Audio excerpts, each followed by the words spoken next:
Greetings everyone, I hope you're doing well. For animals in the wild, no movement is wasted. Every action has a purpose behind it. And if you happen to be a group living wild animal, every communicative interaction starts with a signaling event. So keep that in mind, because we certainly should whenever we're training our dogs, especially if the training session happens to involve a high repetition of numbers. Recently, when I've been watching my clients as they sent in videos to me and had me review them, one of the biggest mistakes I'm finding isn't really the sit position or the down position or the place that they're or stay that they're doing with their dog. It's all the stuff in between. Meaning they'll tell their dog to lay down and they want to do another down repetition. They have in mind, I want to do 10 downs, 10. But the problem is, they tell the dog, free, heel, and while they're healing, they're not healing their dog. They're really actually not even thinking about healing. They're thinking about what spot am I going to stop and tell my dog to lie down. They're thinking about the next down. They're possibly even thinking about the last down. Man, that was horrible what my dog did last time. How do I need to adjust my technique? What do I need to do differently? But all the while, they're saying the word heel. And then they start to wonder over a period of weeks of doing this, what happened to heel? What happened to that nice tight position that my dog used to take up whenever I say the word heel?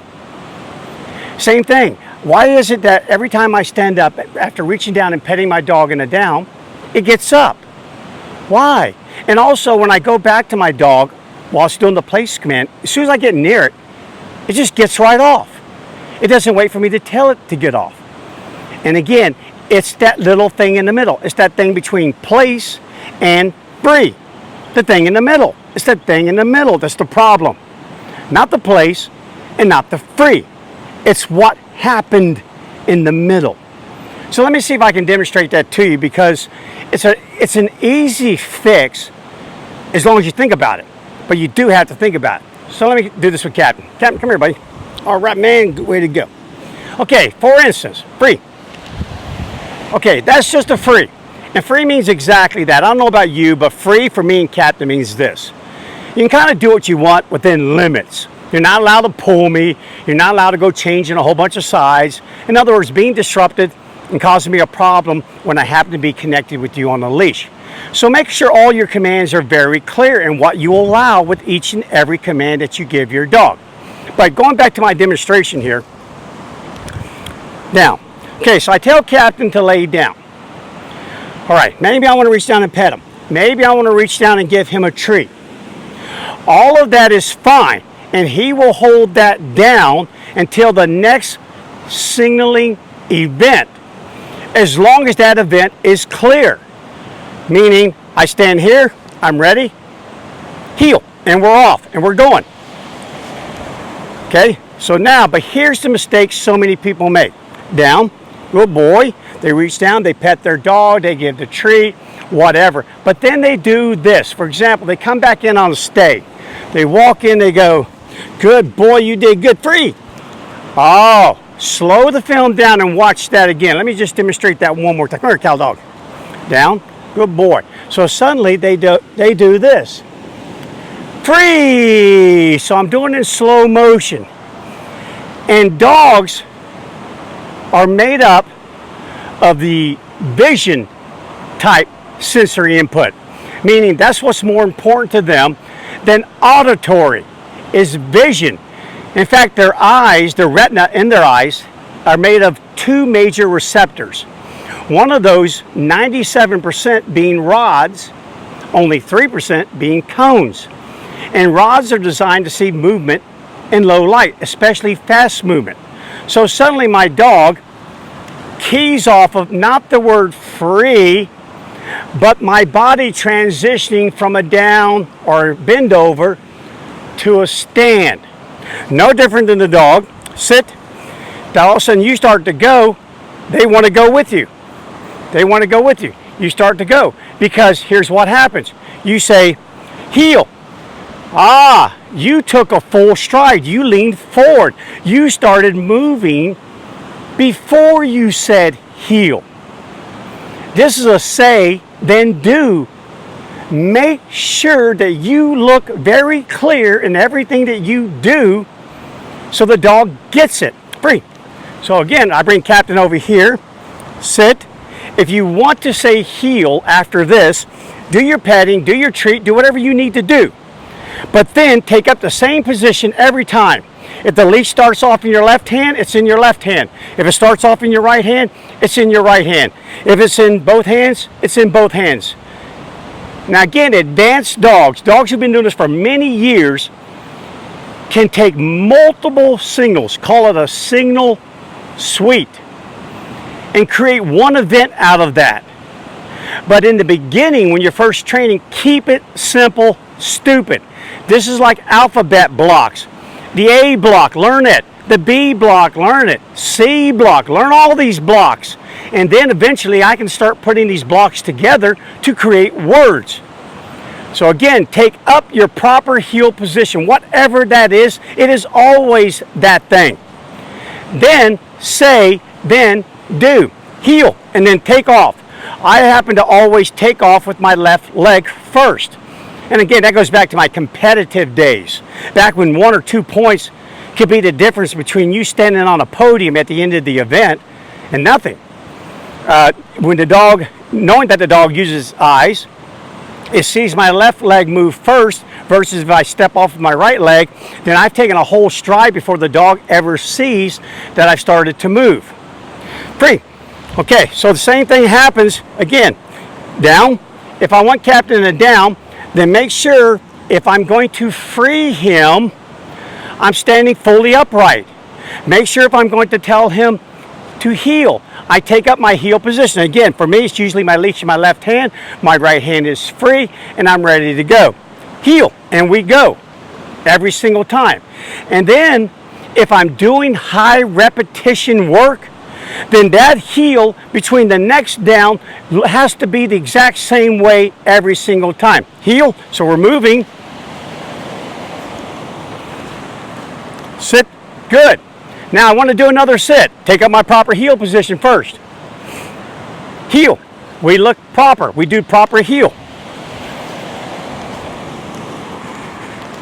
Sit, good. Even if I shuffle my feet, even if I bend over, even if I rub his chest, even if I do any of this stuff, again, leash goes back to my left hand. My feet are spread.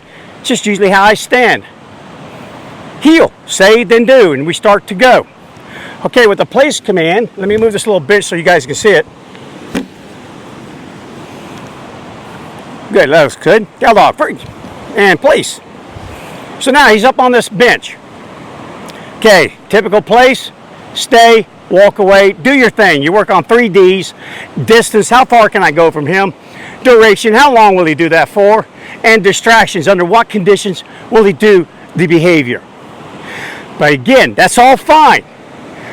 But when you get the dog off of the place command, especially beginning dogs, we use what's called a complex signal. There's 3 moving parts. You have to return to the dog. You have to take up control of the dog. So the dog has a leash, pull on the leash a little bit. If they don't have a leash, grab the collar. If they don't have a collar, grab some of the dog. In other words, I don't want it to look like a pet. And then, in between all of those steps is a transition. Step 1, return back, 1001. Step 2, take up control, 1001. Step 3, give the command, free. Do that. But here's what the mistake that so many people make.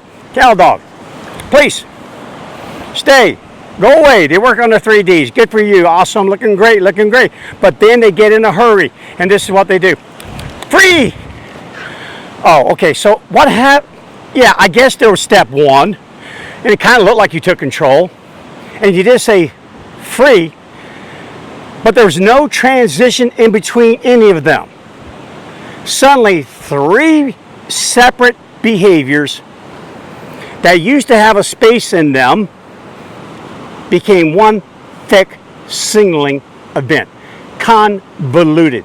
Not the least bit complex. Signals in the wild are pretty simple. They have a simple meaning behind them. They're not super complex.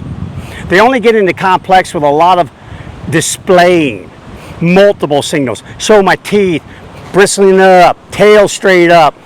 Those are a little bit more complex, but again, an older animal gets all of that real quickly. A younger animal, not so much, but they do over time. For your dog, the reason that the complex signal works is because it's not like nature.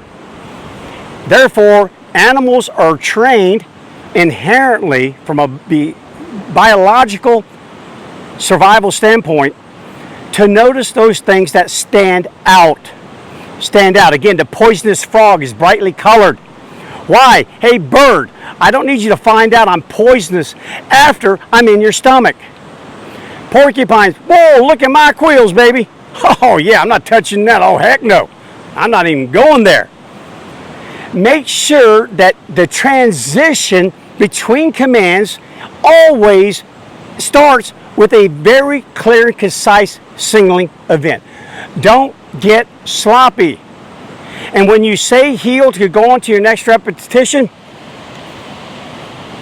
heel. Make sure it's heel. Make sure it is heel. Make sure. If I want to do a down now, down. Good boy. Do what you want to do with the down. Tell him stay. Move away from the dog. Captain's off the screen, but I'll tell you what, he's right here. You see the end of the leash. Do whatever you want to do. But then, when you're ready for him to get out of this, I don't care if you're going to say free. I don't care if you're going to say heel.